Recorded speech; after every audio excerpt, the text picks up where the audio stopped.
Siya pumunta siya sa London. Ito yung nakuha niya doon. Pumunta siya sa London.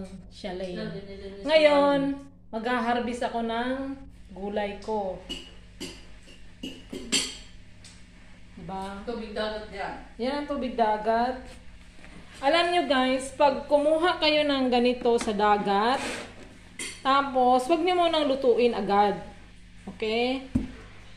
Kuha ka ng tubig dagat din, tapos ibabad nyo 2 to 3 days. 3 days.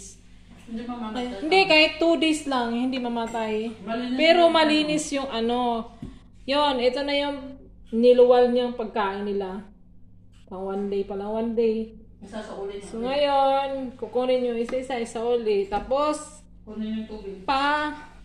dinawin nyo muna ang tubig. Tapos, saka nyo ibababad ulit. Okay? Saka ganun na ganun ang gagawin nyo para malinis yung shell nyo. Okay? Sa sulong. Yan. Tinuruan ko siya. Ngayon, magaling na siya. Magaling na addict na siya, magmuha at magbabad 30 minutes lang yan. Wala pang 30 minutes.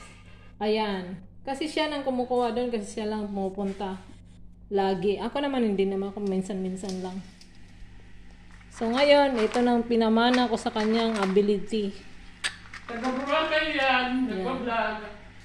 Yan. Kaya magaling. Hope someday I've been there. Pupunta daw siya sa amin. Napakainin ko siya ng mga seafoods. Kahit ano lang, oyster lang. Oyster. Naku, yummy. May nag-post pa naman ng oyster doon. Oyster lang. Ang taba-taba ng oyster. Sarap. Yan. Tapos magdala tayo ng ganito dito. At saka ano, wasabi. Okay, mag-harvest muna ako ng mga gulay sa taas kasi wala kaming gulay dito sa baba na gagawing salad. Lela, masarap. Ito guys, nag-harvest ako. Yan, in-harvest ko. Ilalagay namin sa salad. Kasi hindi nga sila nakapamalengke ngayon. So, itong mga itanim ko, yun ang i-harvest. Pwede na. Tingnan mo yung mga kamatis ko. Mga tinanim ko. Pag mahilig ka lang talaga magtanim, so kahit paano na tanim ka. Pero kung wala ka pong hilig, wag na kayo magsubok. Kawawa lang yung mga halaman. Tingnan mo yung mga masyado kasi mahangin dito sa rooftop, saka walang ano, kaya hindi masyado malaki. Pero yung iba naman malaki. Yan na.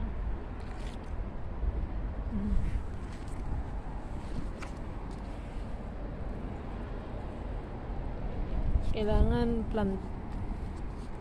titas ka talaga yung love mo ang mag-garden, love mo ang magtanim. So, hindi ako naglagay ng fertilizer at yung insecticide. Kasi nga, wala naman akong alam kung saan ako bibili.